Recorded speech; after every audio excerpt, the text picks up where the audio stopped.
profesora Claudia, profesora Margarita.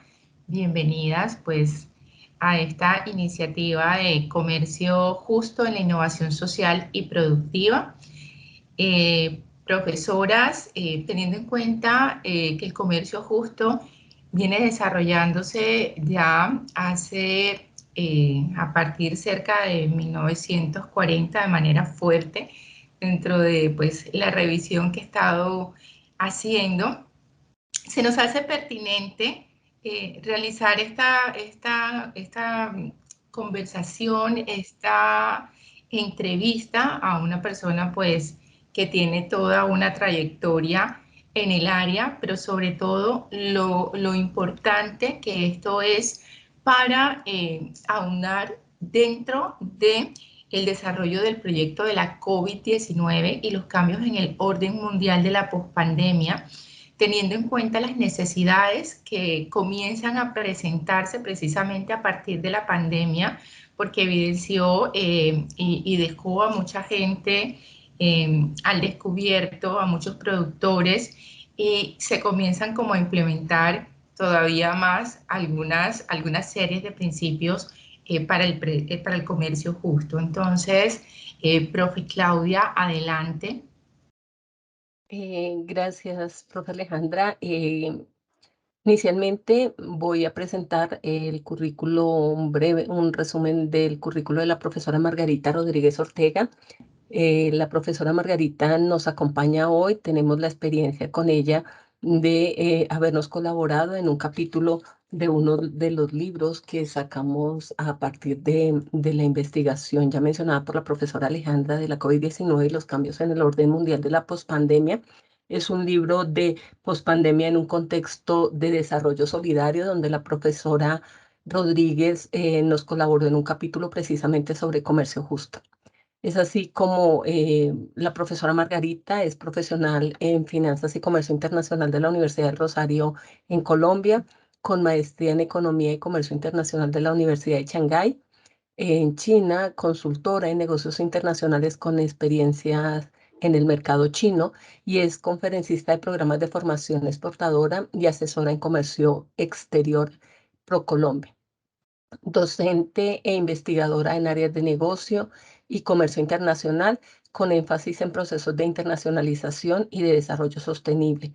Y es promotora del Movimiento de Comercio Justo en Colombia e integrante de campañas Ciudades por el Comercio Justo, Universidades Latinoamericanas por el Comercio Justo. Teniendo, digamos así, un breve resumen de su trayectoria, siendo una profesora tan joven, vamos a empezar a invitar a la profesora Margarita para que nos comente un poco, para entrar en materia del tema de comercio justo. La pregunta inicial sería si, teniendo en cuenta las diferencias que pueden surgir en torno a lo que se considera comercio justo, ¿cómo podríamos definir el comercio justo? ¿Y cuáles serían esos elementos característicos de este comercio justo y cómo podríamos diferenciarlo entre las prácticas de comercio justo y otras prácticas? Bueno, muy buenos días, profesora Alejandra y profesora Claudia. Muchas gracias por la invitación. Para mí siempre es un placer poder compartir estos espacios y abrir la discusión sobre un tema que cada vez toma más fuerza, sobre todo en regiones y en países como el nuestro, donde de pronto no tiene tanta fuerza el comercio justo, pero cada vez vamos trabajando en promover y en hacer incidencia en estos temas. Entonces, para iniciar, pues el tema de comercio justo resulta, solo el título ya resulta bastante interesante porque hace referencia a que el comercio es injusto, o sea, en algún modo sería el comercio injusto. Entonces, al plantear que hay un comercio justo, sería que el comercio tradicional, pues, ¿qué características tiene para que se conozca como, se considere un comercio injusto? Y en realidad el tema, y desde las teorías del comercio internacional, pues ustedes también expertas en el área, pues siempre dice que el comercio trae beneficio para las partes. Sin embargo, pues vemos que en las cadenas de suministro, en esos intercambios, los beneficios no son iguales. Entonces, el comercio justo se define como tal como un intercambio, o sea, es una práctica comercial en la cual las personas que participan en ellos, no solo productores y compradores o consumidores, sino también todos los agentes, intermediarios, tienen una conciencia sobre el impacto que tienen sus prácticas y por lo tanto se enfocan en temas como la solidaridad y la sostenibilidad. En pocas palabras, la Carta de Comercio Justo, que la publicaron en el 2018, define claramente que el comercio justo es casi como un movimiento utópico en el cual se ponen las personas y al planeta en el centro de la actividad económica. Entonces cambia un poco esa visión de lo principal es el dinero y que esto sea rentable, que sea productivo, que sea competitivo y se enfoca más bien en el proceso, que muchas veces lo dejamos a un lado. No es el cómo se produce, sino qué tan rentable es hacer una exportación, una importación y que los beneficios se vean plasmados en muy pocos. Entonces, el comercio justo yo lo definiría como un movimiento que se enfoca en eso, en el proceso, en cómo se desarrolla esos intercambios, cambiar un poco la visión o el discurso en torno a cuáles son los beneficios del comercio. Debemos identificar beneficios sociales porque hay personas involucradas ahí. ¿Será que todos se benefician de esas actividades o será que ese beneficio se queda en muy pocas personas? Los beneficios ambientales, pues todo este tema de el tema del desarrollo sostenible, los 17 objetivos de desarrollo también nos plantea y eso cómo aplica a los negocios, cómo aplica al comercio y vemos que es una de las actividades que más afecta el tema de la sostenibilidad. Entonces, el comercio justo como tal surge, como lo mencionaba la profesora Alejandra, ya hace mucho tiempo con iniciativas en las que organizaciones intentan llevar productos del sur, porque aquí en este movimiento se identifican dos grupos bien definidos, el norte consumidor, el sur productor. Entonces, ¿cómo llevamos productos del sur productor al norte, pero que genere beneficio a esos productores? Porque no importa si es productos legales o ilegales, como nosotros estamos muy relacionados con el tema, por ejemplo, de las sustancias ilícitas, en esa cadena de distribución siempre va a haber unos que son los que más valor le agregan al producto, menos reciben, y otros que están como de intermediarios, que son los que más reciben, pero menos valor le agregan al producto. Entonces, más o menos es eso. ¿Qué pasa? Hay una tendencia hacia el mercadeo, ¿verdad? Que es muy normal, que es vender una imagen positiva de lo que yo hago o cómo yo hago las cosas como empresa, como organización. Y entonces hemos visto, sobre todo en los últimos años, que muchas empresas dicen yo hago comercio justo. Entonces ahí viene la confusión de, ¿en serio usted hace comercio justo? Explíqueme cómo es el comercio justo que usted desarrolla. Entonces eso es casi como greenwashing. Entonces es yo hago comercio justo, yo le pago lo justo a las personas. Y ahí viene la discusión que todavía a nivel global en el movimiento no se ha definido. En todos los productos no, pero en algunos como el café, el cacao, el banano, algunas frutas, pues ya se definió claramente un precio justo, ¿verdad? Que es el que o sea, no es el más alto, no es el más bajo, muchas veces está dentro de ese rango, ¿verdad? Pero que le da un beneficio a las personas. Cuando las empresas dicen yo hago comercio justo porque yo le pago lo justo a las personas, muchas veces entra en esa discusión. ¿Cuál es el pago justo que ustedes dan? No, pues yo pago lo que dice la ley. Lo que dice la ley es suficiente para hacer comercio justo, entonces ahí llega el tema del greenwashing. ¿Y cómo se diferencia? Bueno, cuando hablamos del comercio justo norte-sur, pues es como un poco más fácil, digamos así, porque es la certificación. Y esa es como la principal herramienta que utilizan los consumidores para garantizar que lo que ellos están pagando por un producto que dice que es comercio justo, pues en realidad sí llegue a cumplir con todos esos requisitos que establece el movimiento. Sin embargo, pues no todos los productores, no todos los productos, digamos, están certificados, porque eso también es un reto para el productor y esa es otra discusión que se está dando a nivel global. Es como los productores dicen, pero es que esos estándares que establecen para comercio justo, pues no son fáciles de cumplir, o por ejemplo el tema de adaptación a infraestructura, a procesos dentro de las organizaciones, resulta bastante difícil. Entonces muchos de ellos consideran que es más lo que invierten que lo que ganan.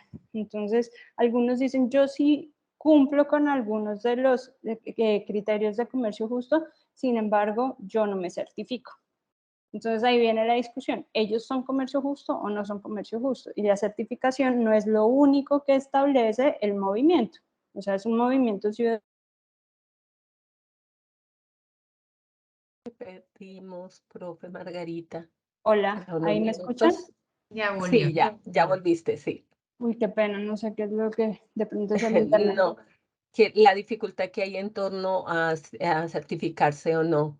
Sí, Exacto, entonces el problema es esa ambigüedad, no es como, es, más o menos es como el tema de si no estoy certificado no soy comercio justo, no, usted esa es puede una ser, buena pregunta. usted puede ser comercio justo, sin embargo, pues no puede, o sea, no todo el mundo va a comprar sus productos diciendo que es comercio justo porque está la certificación. O sea, la certificación no es solo el movimiento de comercio justo, no es solo lo que representa. Pero entonces, yo lo que le diría a las empresas o a las organizaciones que están interesadas en este tema de comercio justo es tener evidencias en las que ustedes demuestren que sí cumplen con los criterios. Los criterios no es solo un pago justo, las condiciones que se dan ese pago. O sea, ustedes han escuchado sobre todo que cuando son grandes cadenas, a los pequeños productores les pagan a 90, 120 días. Un pequeño productor no tiene esa capacidad financiera, o sea, la liquidez es una de las principales problemáticas que un pequeño productor tiene. Entonces, para ellos que les paguen con tanto tiempo, pues se convierte en una dificultad para el desarrollo de su actividad. Entonces, es también, yo tuve la oportunidad de conocer pequeños productores que en realidad hacen un esfuerzo bastante grande para cumplir con los estándares de sostenibilidad. O sea, ellos están comprometidos. Y eso es lo interesante del movimiento de comercio justo más allá de la certificación, que es un compromiso entre compradores y productores, consumidores y productores. Los consumidores están dispuestos a apoyar los esfuerzos de los pequeños productores en torno a procesos de producción sostenibles y condiciones laborales muchísimo más, digamos, apropiadas para mejorar las condiciones de vida de sus, pues, digamos, de sus organizaciones y la comunidad que están involucradas en estos procesos. Entonces, eso es básicamente el tema del comercio justo. Como les digo, es bastante ambiguo, pero pues estamos tratando de desarrollar. Por las diferencias culturales es muy difícil decir esto es comercio justo y esto no es comercio justo, pero en esa discusión es donde se va desarrollando todo este concepto. Profe, una pregunta, perdona, profe Alejandro, una pregunta en torno a, ¿necesariamente hablamos de comercio justo norte-sur o podemos hablar del comercio justo sur-sur? Bueno, esa es otra de las grandes discusiones. Y pues nosotros representamos al sur global, digamos, y cada vez tiene más relevancia el papel del productor dentro del movimiento. La CLAC, la Coordinadora Latinoamericana de Pequeños Productores, bueno, tiene un nombre larguísimo, y Trabajadores de Comercio Justo, ya hace parte del sello de Fair Trade International. Y entonces ellos influyen también en las decisiones representando un poco al sur global. El origen del comercio justo es norte-sur, como yo les decía, Estados Unidos, Holanda, bueno, en Europa, muchas organizaciones llevan productos de Centroamérica, de Latinoamérica, para mejorar las condiciones de esas poblaciones aquí en el sur global. Sin embargo, y hay una discusión bastante interesante, pues ese comercio norte-sur muestra la solidaridad, que eso lo hablamos en el capítulo, de los del norte con los del sur. Sin embargo, pues no hay un cambio social si los del sur como consumidores también mantenemos pues las mismas prácticas en torno a consumo. Consumo. Exacto. Entonces, últimamente, y es bastante interesante lo que están logrando, por ejemplo, aquí una organización del Cauca que está exportando café a Chile. Entonces, estamos hablando de, todavía es muy poco lo que se está desarrollando, pero ese es el enfoque. O sea, no es solo norte-sur, sino como nosotros desde el sur global somos productores sostenibles, pero también consumidores informados y responsables y un poco más conscientes de nuestro papel y de las, digámoslo así, de las consecuencias o cómo podemos cambiar en nuestro entorno a través de nuestras decisiones de consumo. Actualmente hay un proyecto bastante interesante con la Fair Trade Advocacy Office, que se enfoca en eso, cómo definimos el comercio justo local. Y vemos iniciativas muy interesantes, por ejemplo, en Ecuador, pero ahí viene el papel del gobierno. El gobierno promueve mucho el tema del comercio justo y eso le da un apoyo grandísimo y un dinamismo bastante interesante. Vemos también iniciativas en Brasil. Aquí en Colombia, pues con los mercados, hay mercados locales, pero pues no de productos certificados como tal, pero hay iniciativas también que quieren empezar a desarrollar esa distribución de sus productos, no solo para exportar, sino también para el consumo local. ¿Cuál es la principal dificultad? ¿Cómo se definen criterios como el precio justo, la prima? Porque muchas veces ese precio justo, pues en euros resulta bastante alto. Si lo comparamos con la capacidad adquisitiva de una persona en Colombia, pues de pronto no puede pagar lo mismo, entonces es injusto. No es injusto, pero entonces tiene que adaptarse también a las condiciones un poco del lugar donde está el consumidor. Sin embargo, perdóname, profe Alejandra, entro en la conversación un poquito. ¿Cuál sería el papel del Estado en precisamente en este formato de comercio? ¿Sí? Debido a precisamente, vemos que dentro de las lógicas de los estados y de los gobiernos se maneja precisamente la eficiencia, ¿cierto? En el gasto, comprar lo más que se pueda al menor coste posible. Y como estamos hablando, el precio justo de estos productos implica que debieran quedar por fuera. Sin embargo, dentro de la economía, digamos, dentro de estos procesos alternativos que encontramos en la economía, como es este del comercio justo, cómo queda ahí, digamos, la participación del Estado en esta Claro. clase de comercio? Bueno, yo creo que para cualquier tema, ya sea desarrollo sostenible, ya sea un tema de género, lo que sea, hay una triada que son los actores de cambio, ¿verdad? El consumidor puede cambiar prácticas en las empresas pueden también cambiar prácticas de consumo a través de sus estrategias, pero el gobierno, además de regular, también puede promover. Y en ese caso, el gobierno juega un papel súper importante, porque no solo regular cómo se va a hacer, por ejemplo, la compra pública. Salió en el 2020, en plena pandemia, hay una nueva ley que todavía no se ha llevado a práctica, que es la compra pública en Colombia bajo criterios de comercio justo. Y en ese caso, uno diría, bueno, solo se puede vender al Estado productos certificados, no, porque la oferta sería muy poca en Colombia, no hay muchos productos certificados, solo sería café. Entonces, café, banano, cacao, pues y con eso no se logra una canasta amplia, por ejemplo, para toda la compra pública para cárceles, colegios, pero en eso estamos. Lo que yo creo es que el gobierno en Colombia todavía nos falta un poquito, pero por ejemplo en Europa ya los criterios están bien definidos de compras públicas. Un ejemplo es España. En España tienen criterios de comercio justo dentro de las licitaciones y eso le da puntos al proveedor. Simplemente de una manera un poco más activa, pues campañas para abrir espacios para este tipo de productos sería bastante interesante. Regular y promover. Yo creo que ese es como las acciones que debería tener un gobierno enfocado en esto. ¿Y por qué?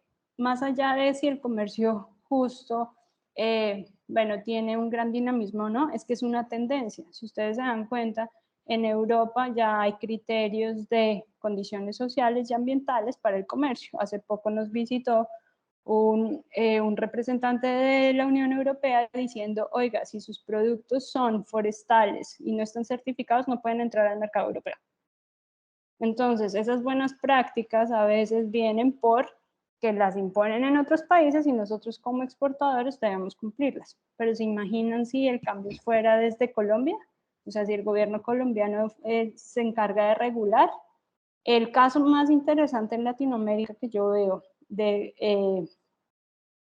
estados promoviendo comercio justo, Ecuador. Ecuador tiene una ley de economía social solidaria, tienen mercados, o sea, ellos dentro de su país ofrecen y comercializan productos de comercio justo y es muy dinámico lo que han logrado. Y en octubre, por ejemplo, la feria, la Conferencia Mundial de Comercio Justo se va a desarrollar en Quito. ¿Por qué? Por ese dinamismo que tiene el movimiento dentro de Quito, no solo como productor, como uno de los principales productores de comercio justo, sino también como consumidor. Entonces, ese es como el papel del gobierno. Bueno, gracias, profe Margarita. Yo también tenía de pronto una pregunta a partir de lo que acaba de mencionar, especialmente con el tema de estas regulaciones que más que todo se dan en Europa. Pero, por ejemplo, para nosotros en Latinoamérica, el hecho de mirarlo como consumidores y también el gobierno de pronto que no está especificando totalmente o ampliamente, entonces allí podríamos, o ustedes de su experiencia, podría de pronto mencionar por qué es importante promover el comercio justo entre productores, entre consumidores, entre gobiernos, pero muy especialmente enfocado a Latinoamérica por lo que se da en este discurso, ¿sí? donde se exalta más que todo estos continentes que ya tienen, pues, digamos que un camino recorrido en esta parte. Bueno, sí, o sea, la triada para las tres partes aquí involucradas, esto trae beneficios. Primero, si nos enfocamos en el contexto actual de cumplir con los objetivos de desarrollo sostenible.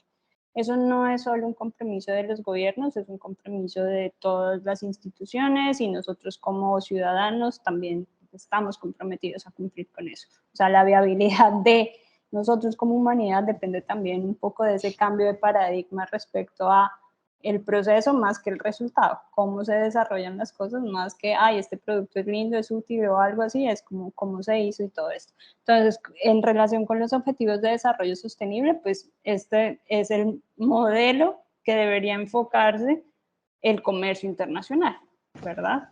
Ahora, desde el punto de vista de las organizaciones, pues esto es una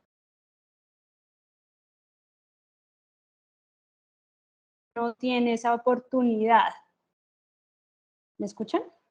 Ahora sí, se había ido por un segundo. Desde el punto de vista de las organizaciones, profesora Sí. Margarita.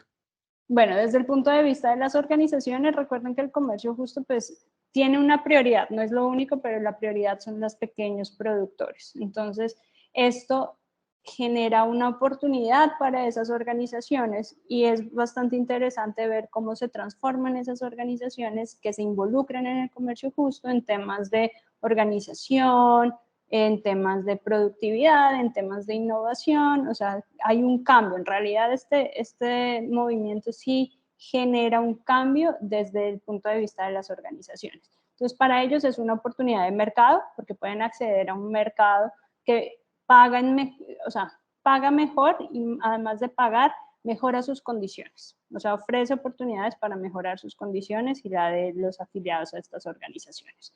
Entonces, eso es una oportunidad. Segundo, para el consumidor, pues el consumidor se supone que estamos en una tendencia hacia un consumo responsable, ¿verdad? Yo siempre digo, antes de ser responsable tenemos que ser informados. Si ni siquiera llegamos a la etapa de informar, pues muy difícil ser un consumidor responsable. Pero en esa tendencia, pues como consumidor también estamos aportando ¿a qué? A temas de sostenibilidad, a temas de condiciones de... pues condiciones laborales mucho mejores. Estamos enfocándonos también un poco en que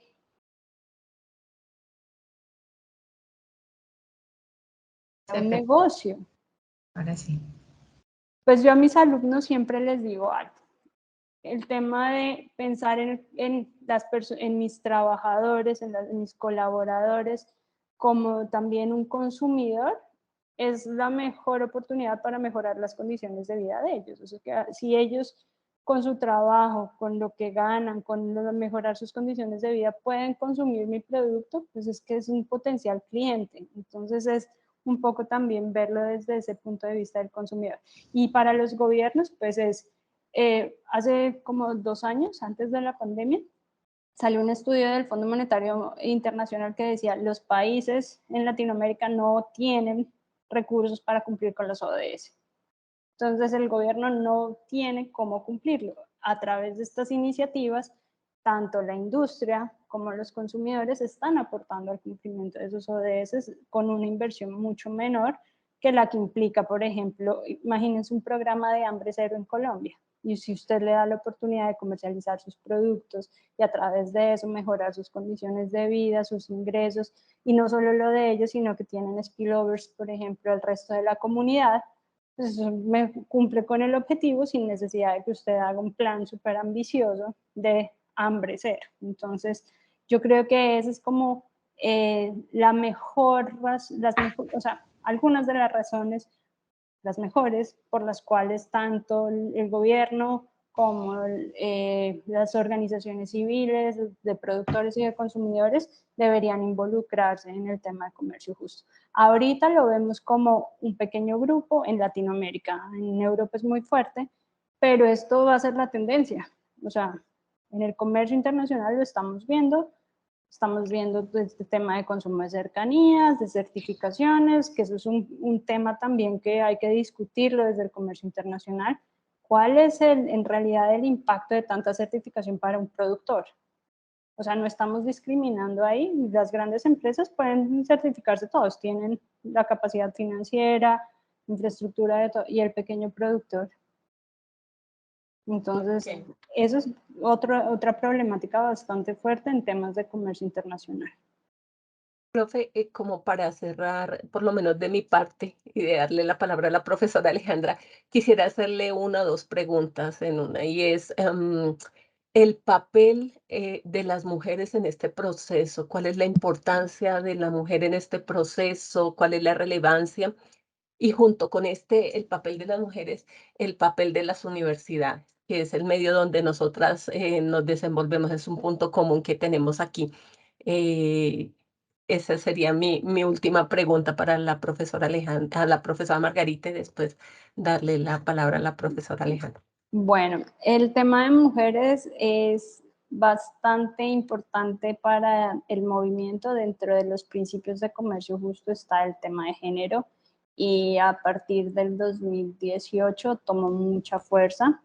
A nivel global, las organizaciones promueven campañas, ¿verdad? Para no solo decir como el papel de la mujer es importante, sino generar espacios en el cual las mujeres también puedan desarrollar actividades productivas que se puedan exportar, que se puedan comercializar, ya sea exterior, ya sea mercado local, y que de esa manera también generen ingresos y mejoren sus condiciones de vida. Más ahora en un contexto en el cual la composición de la familia cambia bastante. Ya no es papá, mamá, hijos, sino que a veces pues la mamá es cabeza de familia y ella es el eje de toda el soporte de su familia como tal. Vemos iniciativas también muy interesantes como café producidos por mujeres en comercio justo. Cosurca tiene uno. Vemos también pequeñas organizaciones de productos artesanales enfocados también en mujeres. Y dentro de los criterios de comercio justo, las organizaciones de pequeños productores deben tener no solo participación de mujeres, sino representatividad de las mujeres. Y eso también pues influye. Con respecto al tema de universidades, es bien interesante como la lógica en el movimiento global de cómo funciona el comercio justo. Si necesitamos más consumidores, necesitamos promover el comercio justo. ¿Cómo lo promovemos? Entonces no puede ser solo certificación. Tienen dos iniciativas bien interesantes, unas que son ciudades por el comercio justo, que se enfoquen en eso, en los gobiernos, pero gobiernos locales, que es más fácil que todo el país. Entonces, ciudades que se comprometan en promover el comercio justo con consumo local. Entonces, desde el enfoque de Latinoamérica sería comercio justo sur-sur. Y universidades, que es como los futuros profesionales, o sea, tratar de influir y promover, incidir en los jóvenes. Entonces, las campañas de universidades se enfocan, y es muy interesante, porque en Latinoamérica esta campaña está tomando mucho dinamismo ahorita con la CLAC, que es quien lo lidera, en investigación, en proyectos de incidencia, en proyectos de proyección social, trabajar con los pequeños productores.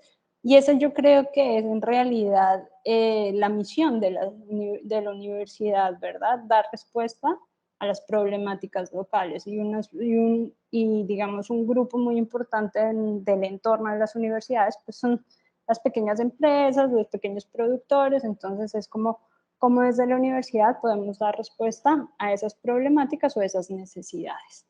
Y como les decía, en Europa es fuertísimo también este movimiento de comercio justo en las universidades, enfocándonos en el consumo. Desde Latinoamérica, pues el enfoque también es un poco ayudar al pequeño productor, pero cada vez se busca llegar también a ese tema de promoción e incidencia de cómo lograr un consumo local de comercio justo. Perfecto, muchas gracias. Okay. Profe Alejandra. Bueno, profe Margarita, muchísimas gracias por habernos acompañado. Yo tendría como una última preguntita antes de dejarte ir, y es, bueno, enmarcado en todo este tema del comercio justo, lo tradicional es que nosotros vayamos pues a un centro comercial, a una tienda, a un lugar muy específico donde compramos pues nuestros productos que se venden bajo el comercio tradicional, por decirlo de esta manera, porque así como ya tú lo aclaraste al principio, es que hay diferencia que si el comercio es injusto o si el comercio es justo, ¿cierto?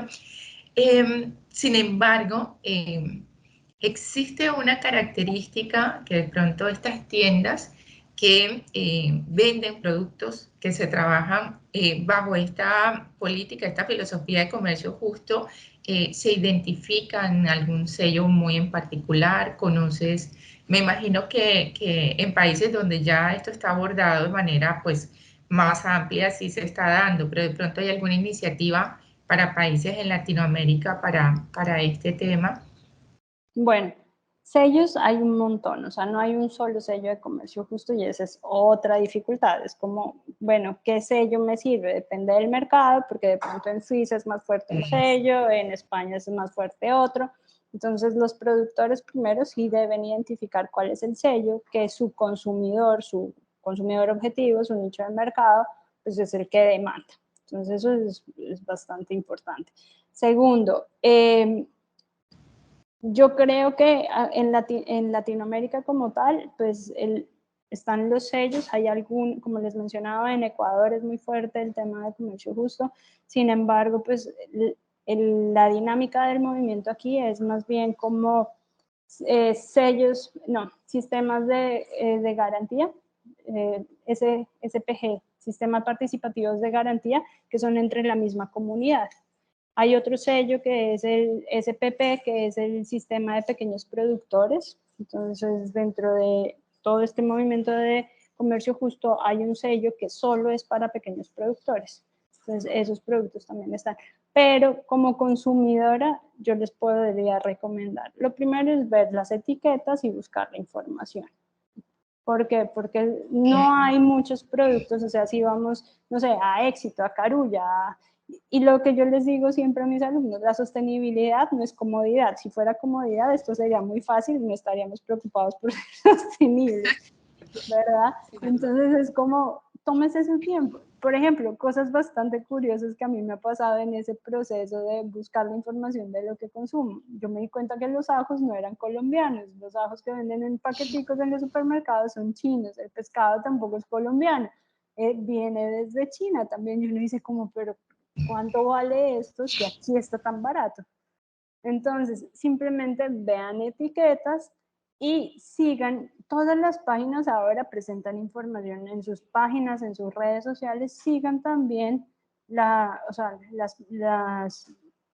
páginas de esas empresas para ver cuáles son las que en realidad cumplen con los criterios que usted considera justo. Como les decía, para mí justo es una cosa, para la profesora Claudia es otra, para la profesora Alejandra es otra. Entonces usted sea consciente de qué es lo importante para usted cuando usted consume algo.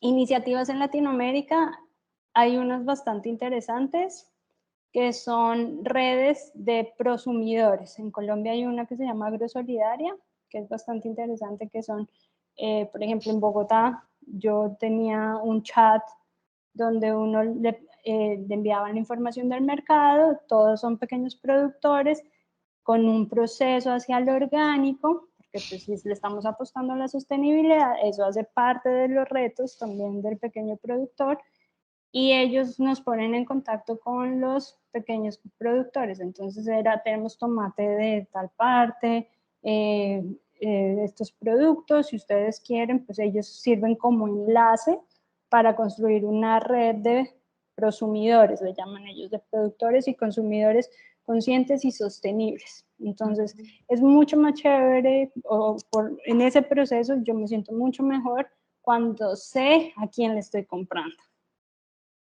Cuando desarrollan proyectos y uno los puede apoyar, pues uno sabe a quién está apoyando. Cuando yo voy al supermercado muchas veces no tengo ni idea a quién le estoy comprando, ni dónde viene, ni cuál fue el proceso detrás de ese producto. Es como si los productos contaran una historia y usted está relacionado con esa historia. Entonces suena un poco romántico, pero esa es como la idea. O sea, sí, un poco romántico para el comercio internacional, pero pues esa es como la idea detrás. Y pues la invitación es a que todos podemos sembrar nuestro granito de arena. No es ustedes sean consumidores informados, responsables de la noche a la mañana, como todo es un proceso, pero con pequeñas acciones se puede también apoyar mucho, sobre todo en nuestro país, donde el sector agropecuario pues está bastante abandonado. Y vamos a ver qué pasa con el nuevo presidente y cómo va a ser su política hacia pues de comercio internacional y también de desarrollo local. De pronto se ajusta más el tema de comercio justo, vamos a ver qué pasa, y ahí sí la incidencia de universidades y de la sociedad civil es bastante interesante para ver cómo podemos promover a nivel de gobierno este tipo de iniciativas. De acuerdo. Muy bien, profe, entonces esto que tú acabas de decir, bueno, es una de las formas de promover el comercio justo en el día a día. Sí. Es una de las formas, y así como tú lo mencionaste, suena romántico, pero es una realidad, ¿cierto? Es la realidad de todo lo que hay detrás de cada uno de esos productores. Y bueno, para crear conciencia, así como lo mencionaste hace un ratico, que me pareció bastante interesante eso de que no es la comodidad, porque básicamente en la incomodidad es que surge el desarrollo. Y Claro. entonces, a partir de esa incomodidad y esa necesidad de los nuevos cambios, podríamos llegar a poner todos como consumidores también parte o ladrillos en este desarrollo del comercio justo. Exacto. Yo creo que lo importante es identificarnos todos como actores, o sea, no es como es la típica frase de que, es que el gobierno no hace, ¿y usted qué hace? Entonces y ese es el movimiento de comercio justo, no es como dejarlo en manos de otros, sino la sociedad civil se une y dice, oiga, este es un problema y yo quiero solucionarlo. ¿Cómo lo solucionamos? Pues con pequeñas acciones. Y hasta ahora, pues ya es un movimiento global. Entonces la invitación es esa, como busquen pequeñas acciones que puedan promover eso, un desarrollo local, un desarrollo justo, transparencia sobre todo, que no caigamos en el greenwashing tan común en estos días de sí, yo soy comercio justo, pero ¿por qué? O sea, simplemente que no sea solo una estrategia de mercado. Yo terminaría esta sesión invitando y recordando que todos somos consumidores.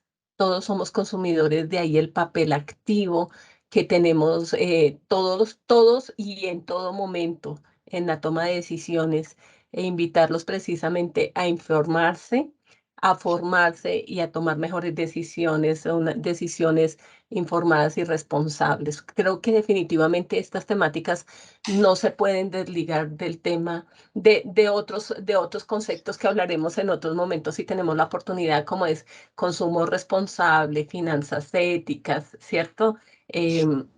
Digamos que todo van articulado una serie de conceptos alrededor también de esto, pero quedémonos y la invitación en este momento es a quedarnos con ese tema de ser conscientes que todos somos consumidores, que todos tomamos decisiones y que tenemos una gran capacidad de cambiar las cosas.